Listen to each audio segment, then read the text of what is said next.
Ikomplu d-direttivi li qed timbotta l-Union tal-Infermiera u qrieber l-MUMN fiċ-ċentri tas-saħħa, hekk kif s'issa ma kienx hemm żviluppi fir-rigward tal-proċess magħruf bħala triage.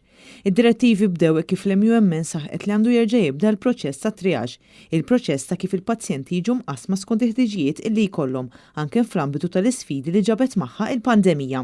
Minn barra d-direttivi biex l-infermiera ma jieħdux demm u li ma jieħdux appuntamenti għal kliniċi speċjali, twaqfu wkoll l-appuntamenti ta' trabi ta' 18-il xahar u l-konsultazzjoni ta' wara t-twelid. It-tneħħija tal-punti jista' jsir biss bejn l-10 u l-11 ta' filgħodu.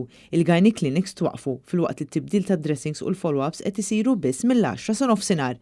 Minn mindu żviluppat is-sitwazzjoni tal-COVID-19, il-pazjenti li jżuru ċ-ċentri tas-saħħa kien qed isirulhom mistoqsijiet sempliċi sabiex jiżguraw li dawk b'sintomi tal-COVID ma jitħaltux ma' oħrajn. Sa ftit ilu it-tobba kienu qed jagħmlu dawn il-mistoqsijiet iżda issa dan il-proċess twaqqaf. Jidher li dan kollu qed joħloq disgwid bejn it-tobba u l-infermiera hekk kif dan l-aġir tal-Union qed iwassal biex l-infermiera ma jieħdux ordnijiet mingħand it-tobba b'detriment għas-saħħa tal-pazjenti.